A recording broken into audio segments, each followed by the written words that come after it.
All right, man. Let's get to some of the big games we had this weekend. We had Arsenal hosting Newcastle at the Emirates. Probably one of the most convincing displays I've seen Arsenal play, especially in that first half. They kept Newcastle to zero shots in that first half. Goose And that's egg. not just shots on goal. That's shots, Shots period. total. Yeah, shots Yeah. total. And I will say for a solid, I don't know, probably like 30 minutes of this first half, Newcastle, I don't even think they got out of their own half. They struggled horribly with that. It was just long balls up the top, hoping for Isak to latch onto something, but they couldn't put 2-3 passes Mm-mm. together at all. Yeah, Mm-mm. it was just all Arsenal. They were dominant. Yeah. And I mean, without, the VAR disgrace of the first match, whatever. I mean, if that hadn't happened, I mean, Arsenal could be level on points with Liverpool, but whatever. Who cares? That's in the past. I do have a question for you, though. Okay.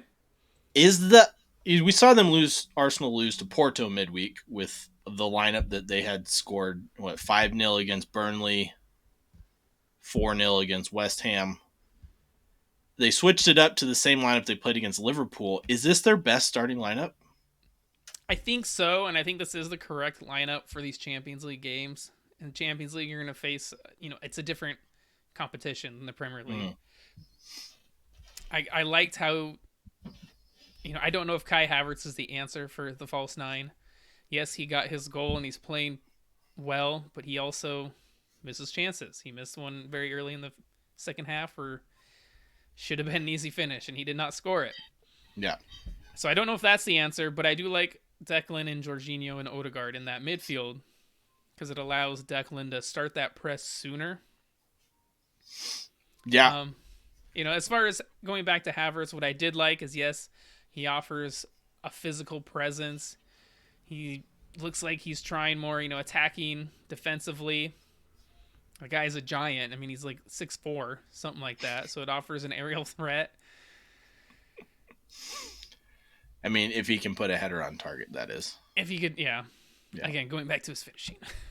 Yeah, it really is. But what he gives up in finishing, he adds in midfield presence, right? That Because he box will. midfield really, He'll like you drop said, down, allows them to press a lot better, and Declan Rice gets up the field more to be able to do that. But I think a lot of it has to do also with just the sheer passing range of Jorginho.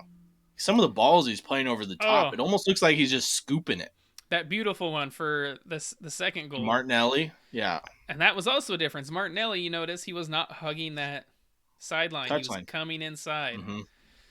which I Allows, liked. again, for more of an interchangeable front four with Odegaard as well. I think that's what hurt them in that Porto game. And If I I'm being agree honest with you. 100% because they were unable to break down that Porto defense. And Porto just looked like they're going to break on their left side, Arsenal's right, as Ben White was pushing in. But, I mean, Trossard and Jesus are both great options up front, but they don't seem to fit into that same system as well. I mean, Trossard, we've seen, has done it a couple of times. Jesus, not so much. I mean, with the effectiveness of this, do you go back to either one of them for the rest of the season? Oh, no, not at all. I think it depends on who you're playing. This is going to be match dependent, whether you want Mm-hmm. Jesus or Havertz or Trossard up front. If you want to play a false nine, I think it depends on who you're playing. Yeah. And then, matching up with how physical Newcastle is, they made Newcastle look like, just your average team. Yeah, I mean, this that's what Newcastle were known for last season, was just beating up teams. Does it surprise you how different this Arsenal side is physically versus teams of years past? Oh, it's a huge difference, man. I mean, when was the last time you thought of an Arsenal team as physical? You have to go back to early Arsene Wenger days. Yeah, probably early days of the Premier League. Yeah. I mean, they got some big boys. That defense, they're all center backs. And Yeah. Ben White, Saliba, Gabriel, Kivior, Declan Rice ain't no slouch. I Nope. mentioned Kai Havertz. He's 6'4". Yeah. He's a giant, man. Yeah. And I agree. It's been a very, very long time since we've seen an Arsenal side this physical. But I mean, just adding to that is how much better they have been at set pieces. I mean, they've scored an amazing 19 goals so far this season, not including penalties off set pieces. That's the most in the Premier League. Yeah. Why are they so much better?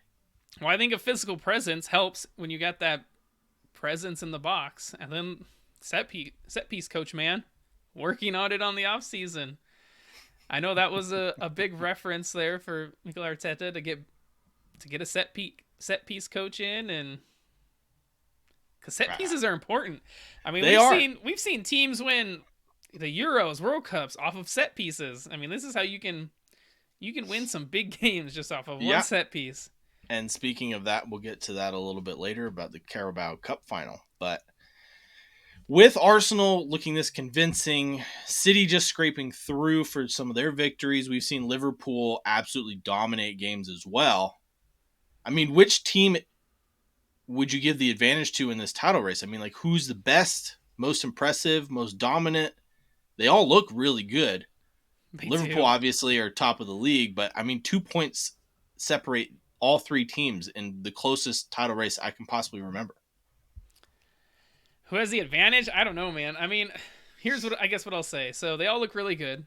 We're just kind of waiting for one to break, to slip up.